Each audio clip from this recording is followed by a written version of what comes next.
Minister, can I just ask you about tomorrow? It's been a little bit messy. When do the talks start? Will you be meeting with the Russian officials tomorrow in Istanbul? What will be the format of the talks? Will it be bilateral between Russians and Ukrainians, or will Americans be in the room? Well, first of all, I'll be meeting tomorrow with the Foreign Minister, Fidan, and a Ukrainian delegation, a senior delegation from Ukraine that'll be in town. And so I'll meet with them. Someone from our team will be involved in the Russia talks. They sent a more lower level group over here.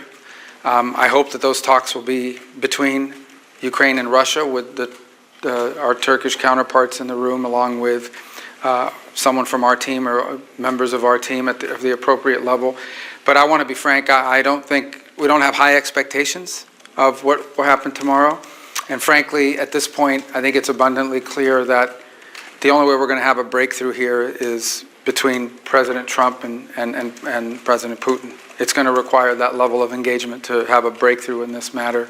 I don't think anything productive is actually going to happen from this point forward until they engage in a very frank and direct conversation, which I know President Trump is willing to do. Do you think that moment is closer, meeting between the two? Well, the President is impatient to end this war. He's impatient, as he's been clearly said, that something needs to happen soon. Too many people are dying. There's too much destruction. And I think he's ready to have that engagement and determine once and for all if there's a path forward and what that path is.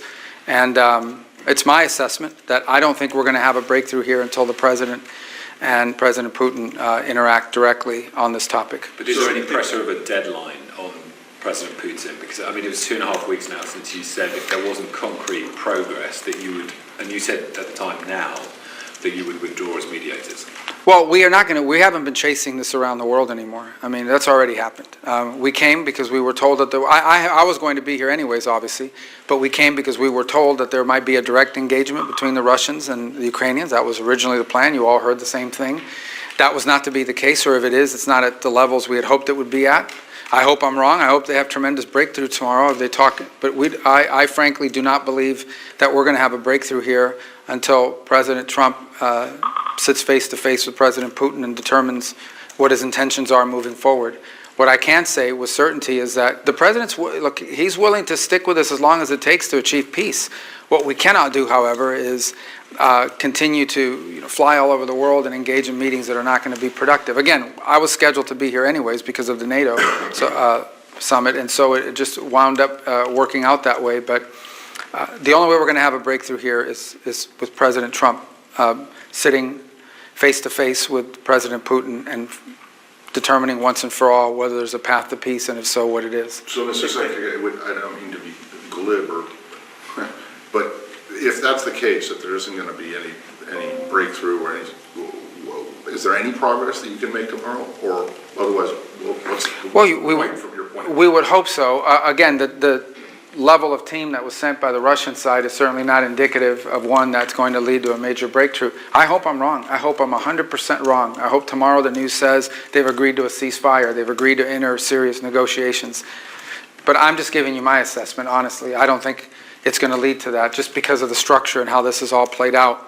I think the next thing that has to happen here for there to be a breakthrough, if there's going to be one, is going to involve President Trump's direct involvement. And I believe the President shares my assessment. Secondly, it was President Trump who urged President Zelensky to accept this meeting with President Putin. What is the definition of what happened since then? And how did we end up from having Zelensky-Trump and Zelensky-Putin meeting to actually expecting Trump-Putin meeting? Well, again, it's not expecting. It's my assessment, which I think the President shares, that the only one who can break this logjam at this point, if it can be broken, is President Trump. He just wants to end the war. He doesn't care who gets the credit for it. He doesn't care who went first. He wants the war to end. He outlined this in his speech a couple of nights ago, where he talked about the fact that he hopes to live in a world where we are building, not destroying. And so that's what he's trying to do here, is achieve peace. At the end, we all have to remember that this is the goal here. The goal here is not to claim victory one side over the other or to gloat about who outmaneuvered who. The goal here is to end a conflict where everyday people are dying. And the longer it takes to end this war, the more people will die. This war will eventually end with a negotiated settlement. It will not end with a military solution. The problem is that every day that goes by, and the longer it takes, the more people will die and the more destruction there's going to be. And that's what he's motivated by, 100% entirely motivated by bringing about peace. And that's what we endeavor to do here. And so it's my view, which I think the President has publicly shared as well, it's his view, I should say, which I share, that the only way we're going to get a breakthrough at this point after what's happened here is for the President to directly engage, probably at a personal level, and determine once and for all what it is the Russian side wants, and whether peace is possible. Mr. Secretary, it was announced today that you're headed to Rome for the Pope's inaugural Mass. Pope Leo, in different parts of his life, has spoken passionately about the plight of migrants. How do you reconcile what the Vatican has said on compassion for migrants with the Trump administration's policies? Well, first of all, the Pope is not a political figure. I know he's covered like one, but they're not. They're the earthly head of the Roman Catholic Church. And the Church has strong social doctrine teachings, and I think there is not incompatibility. We too are compassionate towards migrants. I would argue there's nothing compassionate about mass migration. There's nothing compassionate about open borders that allows people to be trafficked here. There's nothing compassionate about either to the American people about flooding our country with individuals that are criminals and prey on our communities. There's nothing compassionate about any of that. But I would caution all of you and everyone, I understand there's this temptation to cover the papacy as a political office. It is not a political office. It is a spiritual office. And it is one that it has social teachings that are aligned with the faith and with the gospel.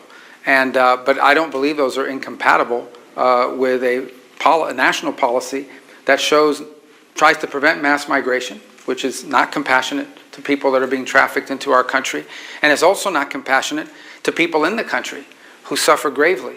When 1 million people come here illegally, if 1,000 of them are dangerous criminals, those are a lot of victims, and that's not fair either, and that's not compassionate. So, by the way, I mean, and I don't mean this to be snarky, but the Vatican has rules about who can come in and who can stay. So every place has that. It's what you do to protect your sovereignty. We are the most compassionate nation in the world. Every single year, 1 million people legally migrate to the United States permanently.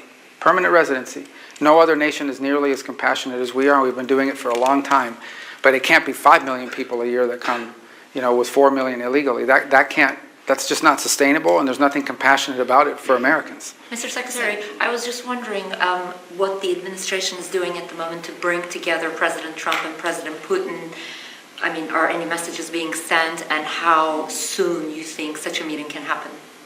Well, I don't know on the timeline of it. The President will have to determine that. And, I mean, this is just an assessment the President shared today, which I 100% concur with, and now we'll have to figure out how to operationalize that. So probably we'll wait till he finishes with his trip, because the President's still overseas. We'll wait to see what happens tomorrow, and then those decisions will be made about a timeline and when and where those meetings would happen. Syria? Press you one more on that. What would be your response to those critics who would question your position on this very, policy that, having no discussion about Ukraine without Ukraine? Is it departure from your long-standing? I mean, they're not critics of the U.S. then. They're critics of peace. We want the war to end. We want the war to end. We want to save lives. We want to stop the killing and the maiming and the destruction. That's our goal. I continue to be puzzled why anyone would be critical of efforts to achieve peace, which is what we're trying to achieve here. And the President feels like he has a unique opportunity, potentially, to be a catalyst for that. He's going to attempt to do it. So in the end, I think that what should be celebrated is that we have an American president, the leader of the most powerful nation on earth, who is attempting to be a peacemaker, not a war maker. And that's something that I think is commendable, not something that should be a subject of criticism. So our goal here is to achieve peace, whether that begins with a 30-day ceasefire or a one-day ceasefire or a final deal that's all negotiated in one day. The process to us is less important than the outcome. And the outcome needs to be not just a peace, but a sustainable peace, a durable peace. That's our goal. That's what we're going to try to continue to achieve in any way we can. Just on that same theme about peace and Gaza, and I know the President had a bit to say today and yesterday. On the ground, I mean, there are more than 100 Palestinians killed today, 80 yesterday, 2 attacks on hospitals. And we've had Tom Fletcher, the UN humanitarian chief, urging the Security Council to prevent, in his words, genocide.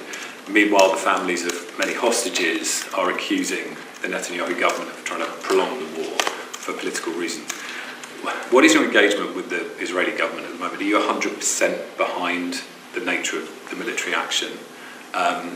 And what is your own position, basically, on, as you did with Eden Alexander, talking directly to Hamas to get the rest of the hostages? Well, let me just say, I spoke to the Prime Minister today of Israel. I know the President's been in contact with him earlier this week.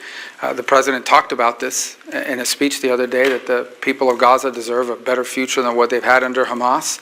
We think that the elimination of Hamas is what achieves peace. We're troubled by the humanitarian situation there. Both the Israelis, with American backing and support, have offered a plan to deliver aid that doesn't get diverted or stolen by Hamas.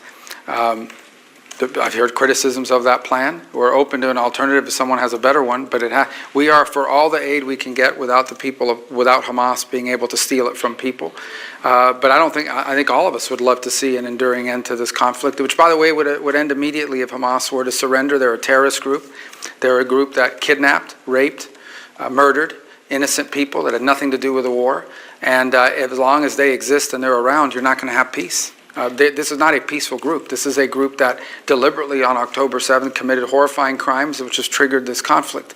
That said, we're not immune or in any way insensitive to the suffering of the people of Gaza, and I know that there's opportunities here to provide aid for them. There's a plan out there that's been offered, that's been criticized by some, but it allows people to get aid without Hamas stealing it.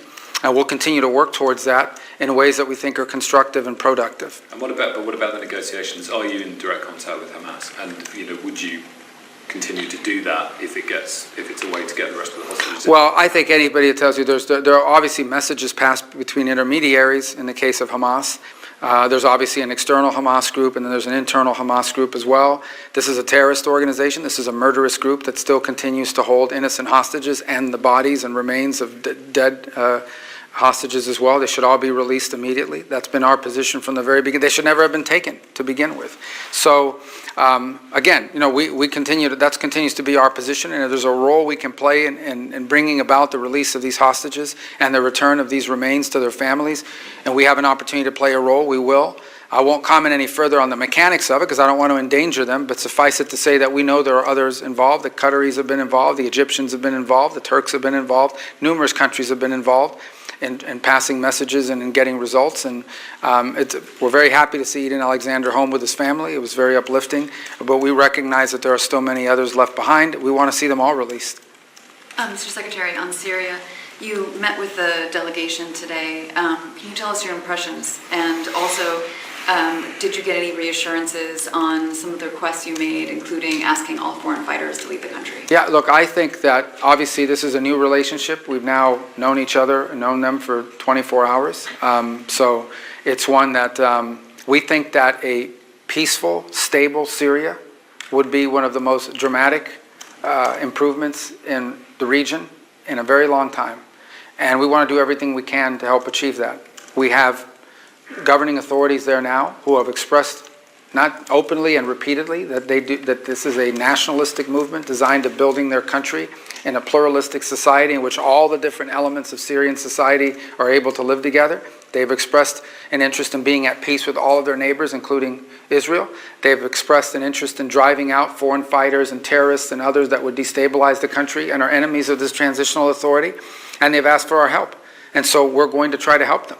Now, obviously, we want to see progress made, and we'll take every step that they take, and it'll be a long road because it's been a long time. So we recognize that, but this is a historic opportunity, and if it succeeds, we'll have a dramatic transformative effect on the region. I would say that Syria is a place where people of different faiths and backgrounds have lived alongside each other for a very long time. It's only in the last 10 years under Assad's rule, brutal rule, where he gassed and murdered his own people, where he created chaos that allowed foreign fighters to flow into the country and use it as a playground to conduct external attacks, where Iran saw an opportunity to come in and sponsor their groups that turned it into a terrorist highway to empower Hezbollah. It's only in the last 10 years that you've seen 6 to 8 million people driven out of that country. So we want to be helpful. The President said if they want to take these steps forward, we're going to do what we can working with our partners in the region to help them. And I hope it's successful, because if it is, There's two routes here. One will be success, and we'll have a major transformation in the region, or you're going to have a brutal civil war that will destabilize the region. We would prefer the former, not the latter. And we're going to do everything we can within our control to help effectuate that. Ultimately, it'll be up to the leaders there on the ground to make it happen, and they face some significant challenges, there's no doubt.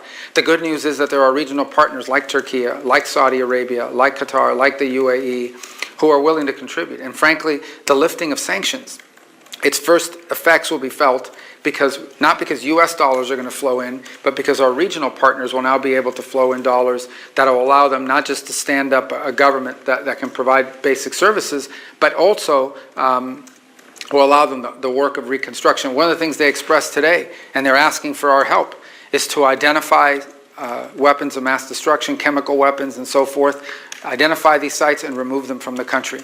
As they expressed today, they are victims of the use of chemical weapons. They don't want these chemical weapons stored in their country anywhere. But you don't just go in and grab a bunch of chemical weapons and put them in a truck. It requires technical expertise to both identify where they're located and remove them safely. And they've asked for our help in that regard, and we're going to be willing to provide it. On the lifting of sanctions, obviously that's a pretty complicated process. Do you have a timeline for how long you think that might take? And also, how much advance notice was the State Department and Treasury given to sort of start that wind down? Well, this was a road we were on, so we've been doing the work, the prep work for it. Their finance minister, we provided him a visa to travel to Washington, D.C. 2 weeks ago. Their foreign minister, we provided him a visa a week ago to travel to New York and met with our UN representative. I was scheduled to come here and meet today with the foreign minister. I was with the president when he made the decision to do this and included it in his speech. So we've been doing preparatory work in that regard. The core of these sanctions are statutory under the Caesar Act. I've had members of Congress in both parties ask us to use the waivers authorities in that law, and that's what the president intends to do. Those waivers have to be renewed every 180 days. Ultimately, if we make enough progress, we'd like to see the law repealed, because you're going to struggle to find people to invest in a country when in 6 months sanctions could come back. We're not there yet. That's premature. I think we want to start with the initial waiver, which will allow foreign partners who wanted to flow in aid to begin to do so without running the risk of sanctions. I think as we make progress, hopefully we'll be in a position soon or one day to go to Congress and ask them to permanently remove the sanctions. Mr. Secretary, your comments on mass migration are obviously correct, that it's not compassionate. The journey that migrants have to go on is obviously devastating. I think the concern that people have about the compassion is that they think about the mega prison in El Salvador accused of torture and overcompensation of prisoners, and they say those are deterrent policies for sure, but they're not compassionate. I wonder how you would respond to No, those prisons, that's all anti-Bukele propaganda. It's just not true. Human Rights Watch, other... They're wrong. They hate Bukele, and so they make these things up, and they can if they want to, but it's not true. The people that were removed from this country were dangerous criminals. These were not migrants, these were criminals. Okay, there's migrants, or people that come here, they violate the law because they broke our immigration laws. Those people are deported to their home countries. These are dangerous criminals, which Venezuela would not accept. These were trained at Agua gang members and MS-13 members who are Salvadorian, who were deported to their country, and they're criminals, and their gang affiliation is a crime in El Salvador. And that's why they were able to, you couldn't even live in El Salvador. You couldn't walk the streets of El Salvador. Now it's one of the safest countries in the region. That's why President Bukele has 90% approval rating. So, but going back to your point, there's a difference between a migrant and a criminal migrant. And these are, if someone is in this country unlawfully, our law says you deport them to their home country. And most countries will accept their migrants, some don't. But if you're a criminal migrant, then you're going to be deported, ideally to your home country. But in the case of the Venezuelan gangsters, the Venezuelan regime wouldn't take them. So we had to find somewhere to send them. What they're not going to be is in our prison system. Because you know where prison gangs grow and metastasize? Inside of prisons. That's how MS-13 emerged, out of the prison system of California. And then it migrated down to El Salvador. And of course, has had a presence in the United States. So I think that at the end of the day, I would be very careful about that, because unlawful migration is one thing. Unlawful migration by criminal actors who come into this country and commit horrifying crimes is a whole different category. How long should they stay in prison? Who's this? The people that have been deported to El Salvador. Well, they need to go back to, they're gangsters, and being a gang member is a crime in El Salvador. If they could be sent to Venezuela, Venezuela would accept them. President Bukele has offered to send them to Venezuela. And then there are MS-13 gang members who are Salvadoran, and those are also in that prison. We've deported some of them, and obviously they're Salvadoran citizens. They're not American citizens. They are Salvadoran citizens unlawfully in the United States who are members of gangs, and they're under the jurisdiction of their nation's laws. So we're not going to opine on what their nation's laws are. In the case of the Venezuelan gang members, we would have sent them to Venezuela, except Venezuela wouldn't take them. It's just they've been in prison with no sentence. There's been no process, so they could be there indefinitely for the rest of their life. They're gang members that were in the country unlawfully. We offered to send them to Venezuela. The Venezuelans wouldn't take them.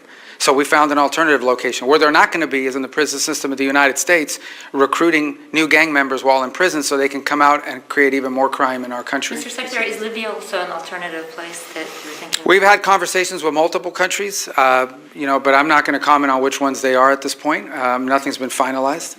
Secretary, back to your NATO engagements, there are some reports suggesting that you have opposed inviting President Zelensky to next NATO summit. Is that accurate? No? And there are I don't know where other that's coming suggestions that from. You also suggested bringing back NATO Russia Council in the framework of Ukraine discussion. That wasn't discussed today either. I mean, that might happen, but I haven't discussed that. On the first point, multiple members today of our colleagues in there raised Zelensky being invited. We didn't oppose it. I mean, obviously, we're bringing the Indo-Pacific countries to NATO. We invited the Syrian foreign minister today to come here and meet with me. So many leaders who are not members of NATO are invited to NATO conferences. They're not at the leaders' meeting, but they're invited to the conference. So the same with our Indo-Pacific partners. But I don't know where you're getting these reports from. Could you speak to the outlook of having an American Pope, how important this visit is, and what's your read on Pope Leo so far as a practicing Catholic? Can you tell what story John's working on? I've got 12 years of Catholic education. I mean, I'm interested. Yeah, I don't, listen, guys, I mean, maybe I just analyze this different. I'll tell you I'm a Roman Catholic. I believe that the Pope is a successor of Peter, appointed through apostolic succession and the intervention of the Holy Spirit through the cardinals. And the one thing I can tell you is that the only institution that was around 2,000 years ago that's still around is the Catholic Church, the Universal Church, and I have faith in that system. We've had very good popes, we've had bad popes, but we still have a church. And I think it speaks to the strength of the church and to the validity of it. And as a Roman Catholic, I believe it's because the Pope, the Bishop of Rome, is the inheritor of the power that was left to Peter by Jesus himself and has been passed down through the generations. No other human institution would have been able to survive the ups and downs the church has faced. What's kept it is that he's the rock, and upon that rock he built the church. That's what I believe deeply, and that's how I analyze the situation. I just don't view him as a political leader. He may have political opinions, and the church has social teachings, which have informed much of what I say and have done in politics, especially in the last few years. I gave a speech at Catholic University in 2018 that was built on an encyclical by Pope Leo. So, but again, I don't view the papacy as a political office. I view it as a spiritual one. Okay.